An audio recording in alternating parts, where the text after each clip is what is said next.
Jesus wept bitterly when he saw the city. ಪ್ರಿಯರೇ, ಪಟ್ಟಣವನ್ನು ನೋಡಿ ಅಳುವಂತವರು ದೇವರಿಗೆ ಬೇಕಾಗಿದ್ದಾರೆ. The Lord is searching for such people who will weep before the Lord at the condition of the city. ಪಟ್ಟಣದ ಕುರಿತಾಗಿ ನಕಾರಾತ್ಮಕವಾಗಿ ಮಾತನಾಡುವಂತವರು ಬೇಕಾಗಿಲ್ಲ. The Lord is not in of the people who will speak negative of the city. ಪಟ್ಟಣದಲ್ಲಿರುವಂತಹ ದೇವರ ಸೇವಕರ ಕುರಿತಾಗಿ ಅಲ್ಲ ಸಲ್ಲದ ಮಾತುಗಳನ್ನು ಮಾತನಾಡುವಂತವರು ದೇವರಿಗೆ ಬೇಕಾಗಿಲ್ಲ. He doesn't need a people who will talk unnecessary evil things against the city. ನಿನ್ನ ಪಟ್ಟಣವನ್ನು ನೋಡಿ ನೀನು ಅಳ್ತಾ ಇರುವುದಾಗಿದ್ರೆ, if you are crying and weeping for your city, ಏನಕ್ಕೋಸ್ಕರ ಅಳ್ತಾ ಇದೀಯಾ? For what you are crying? ಪಟ್ಟಣದ ಜನರು ಯೇಸುವನ್ನು ನೋಡುವುದಕ್ಕೋಸ್ಕರ ಅಳ್ತಾ ಇದೀಯಾ? You are crying that the city people may see Jesus Christ. ಪಟ್ಟಣದಲ್ಲಿ ನಡೆಯುವಂತ ಅಸಹ್ಯ ಕೆಟ್ಟ ಕಾರ್ಯಗಳು, ಪಾಪದ ಕೃತ್ಯಗಳಿಗೋಸ್ಕರ ನೀನು ಅಳ್ತಾ ಇದೀಯಾ? Elijah is praying. ಎಲಿಯನು ಪ್ರಾರ್ಥಿಸ್ತಾ What he ಇದ್ದಾನೆ. is praying? ಆತನು ಏನು ಪ್ರಾರ್ಥಿಸ್ತಾ ಇದ್ದಾನೆ? So that the people will know that there is the true God.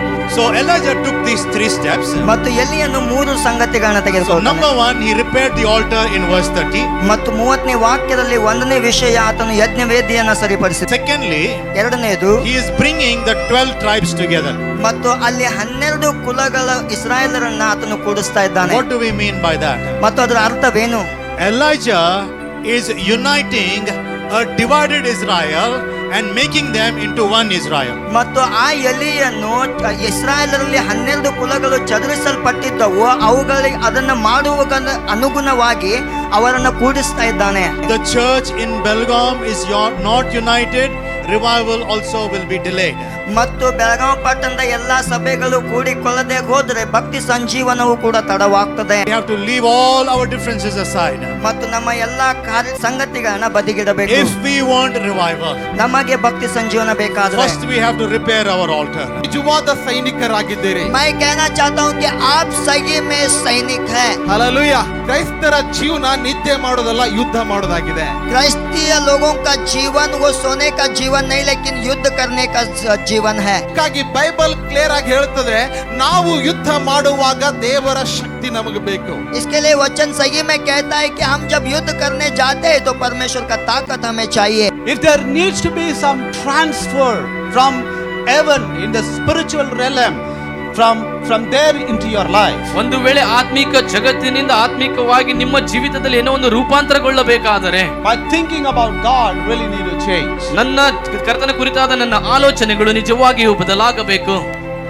That's where God is calling the church today. ಹಾಗಾಗಿ ಸಭೆಗೆ ದೇವರು ಈ ದಿನ ಕರೆ ನೀಡ್ತಾ ಇದ್ದಾನೆ. He's calling the church today to a new position in your life. ಒಂದು ಹೊಸ ಸ್ಥಾನಮಾನಗಳಿಗೆ ನಿಮ್ಮ ಜೀವಿತದಲ್ಲಿ ನೀವು ಬರಬೇಕೆಂಬುದಾಗಿ ದೇವರ ಕರೆ ಇದೆ. He wants you to leave those things that are holding you behind.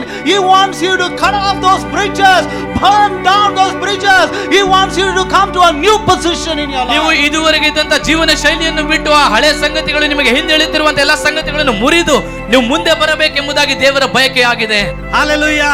ದೇವರು ನಮ್ಮನ್ನ ಹಿಂತಿರುಗಿ ನೋಡುವುದಕ್ಕಾಗಿ ಸೃಷ್ಟಿ ಮಾಡಿಲ್ಲ.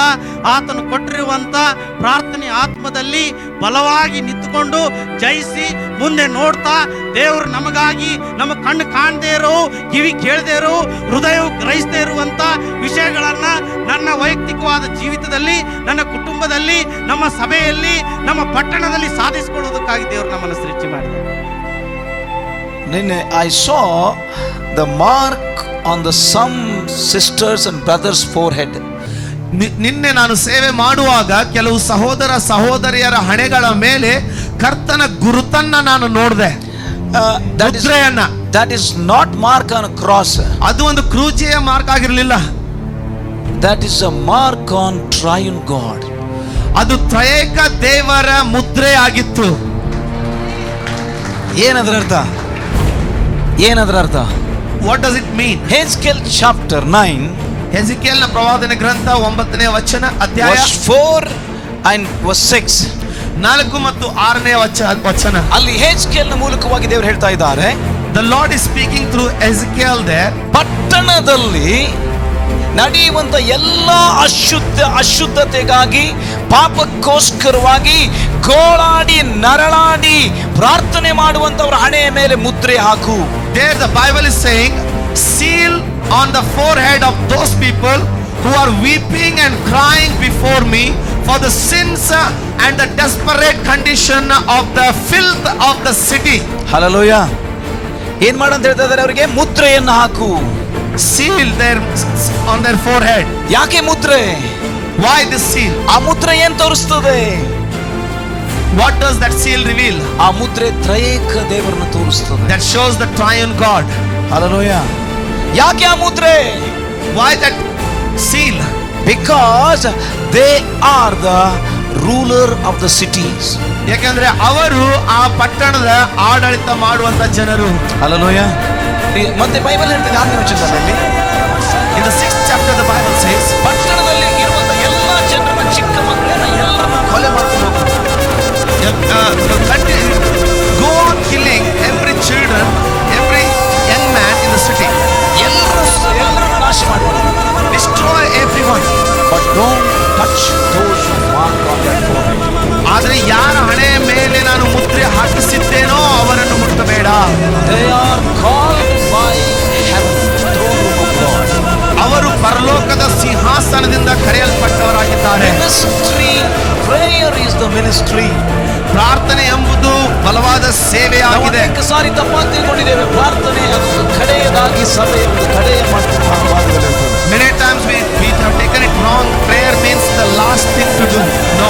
Prayer is topmost ministry in the sight of God.